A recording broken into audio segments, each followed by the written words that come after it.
Have you ever wondered what it's like to live with one of the last hunter-gatherer tribes on Earth? The land cruiser, bless its sturdy heart, finally juddered to a halt, leaving me coated in a fine layer of Tanzanian red dust, which I decided was a rather fetching, if unintentional, accessory. Before me, nestled in the golden savanna under the vast, indifferent sky, lay the Hadzabe camp, a scatter of low, dome-shaped huts crafted from woven grass and branches, looking as though they'd sprouted organically from the earth itself. This was it. My stomach did a little flip-flop, a curious cocktail of trepidation and exhilaration. A few children, all wide eyes and dusty limbs, peeked out from behind a hut, their initial shyness quickly dissolving into giggles as I offered a tentative wave. An older woman, her face a roadmap of a life lived under the sun, emerged and after a brief exchange with my guide, gestured for me to approach. Her smile was surprisingly warm, crinkling the corners of her eyes. As dusk began to paint the sky in hues of orange and purple, the camp came alive with a quiet hum. A fire was already crackling merrily in a central clearing, its smoky scent a comforting balm. This, I soon realized, was the heart of their world. We gathered around it, the Hadzabe men discussing the day's reconnaissance, their voices a low murmur punctuated by the distinctive clicks of their language, a sound so alien yet so deeply human. I learned later that the men had been tracking game, their days spent covering miles with their bows and poison-tipped arrows, always on the lookout for impala, zebra, or perhaps even a giraffe, though they don't typically run unless startled. Dinner was a communal affair. A woman handed me a baobab fruit, its powdery white flesh surprisingly tangy and refreshing. Later, some tubers, unearthed that day by the women after hours of digging into the hard, rocky ground with sharpened sticks, a task described as a significant upper body workout, were roasted directly in the embers of the fire. They were smoky, earthy, and surprisingly filling. There were no plates, no cutlery, just hands and a shared sense of purpose. My Western sensibilities about hygiene did a little tap dance of alarm, dirt-caked hands, food passed freely, the general embrace of the earth, but I pushed it down. This wasn't unhygienic, it was life, unfiltered and raw. To refuse would have been an insult, and honestly, the hunger gnawed pleasantly. As the stars blazed with an intensity I'd only ever dreamed of, far from city lights, a sense of profound peace settled over the camp. Someone started a soft chant, a rhythmic, almost hypnotic melody, and a few bodies swayed gently. There were no grand rituals, just the quiet intimacy of a community connected by shared experience and the vastness of the night. I was offered a place to sleep on an animal skin inside one of the grass huts. It was surprisingly cozy, though the sounds of the African night, the chirping of crickets, the distant whoop of a hyena, the rustle of unseen creatures in the bush, were a constant, thrilling soundtrack. Sleep came in fits and starts, a strange blend of exhaustion and a primal alertness. There was a moment, lying there in the dark, listening to the breathing of the family sharing the hut, that a sliver of fear, ancient and deep, touched me. Not of the Hadzabe, but of the vast, untamed world outside, a world where survival was a daily negotiation. As the first light of dawn crept into the hut, a gentle stirring enveloped the camp. The morning was a slow awakening, the world transitioning from the embrace of night to the promise of a new day. The Hadzabe moved with a quiet grace, their morning rituals unfolding in harmony with the rhythms of nature. There was no rush, no clamor of alarms or schedules, just the gentle embrace of the sun's warmth and the promise of another day in this timeless landscape.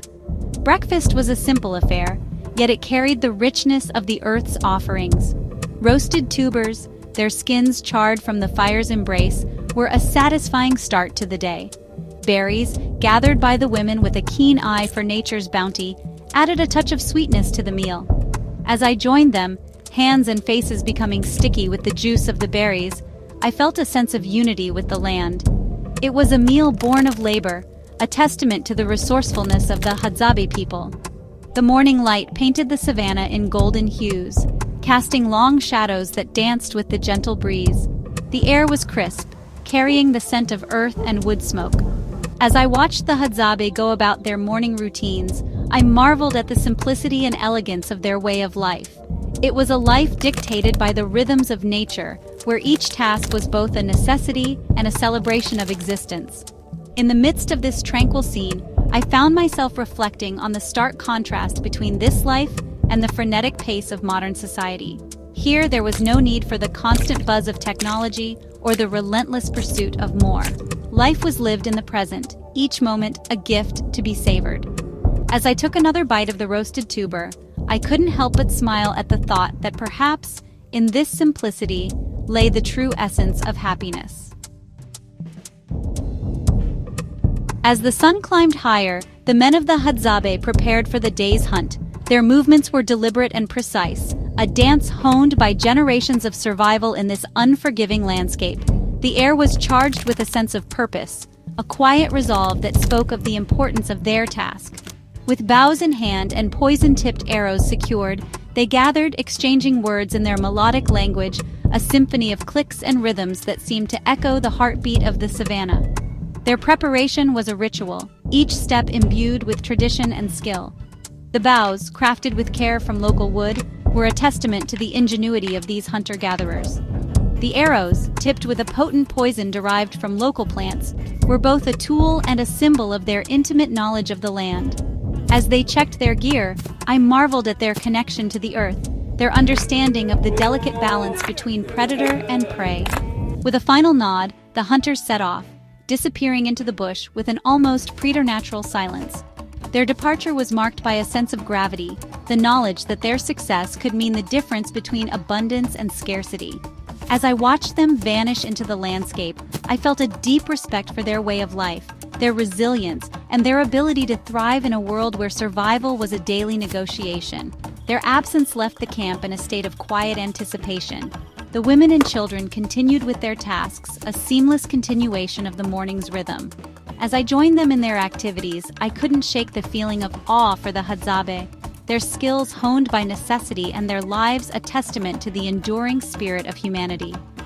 In this corner of the world, the hunt was more than a means of sustenance. It was a celebration of life and the intricate dance between man and nature.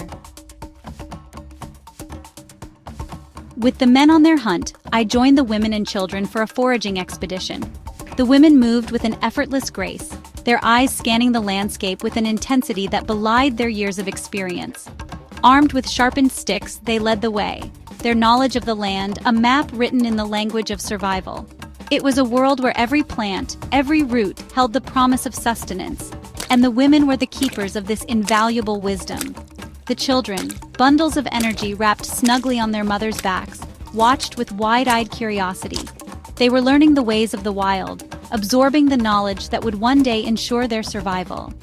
As we moved through the bush, the women chattered and laughed, their hands moving with astonishing speed as they plucked berries from the bushes. It was a pace I struggled to match, my fingers fumbling with the delicate fruits that seemed to slip through my grasp.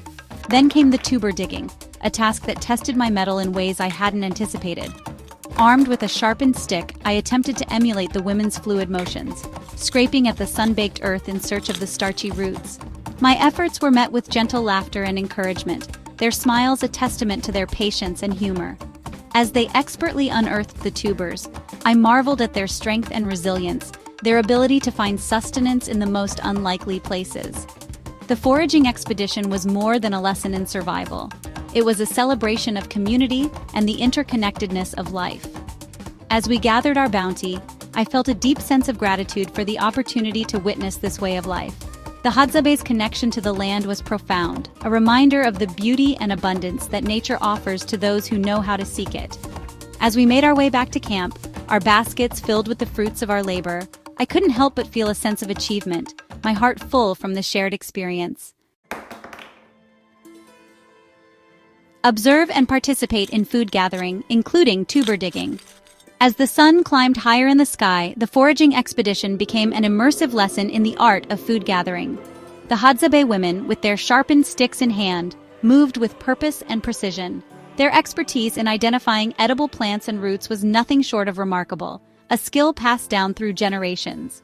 As I joined them in the task, I quickly realized that my city-bred instincts were no match for their keen understanding of the land.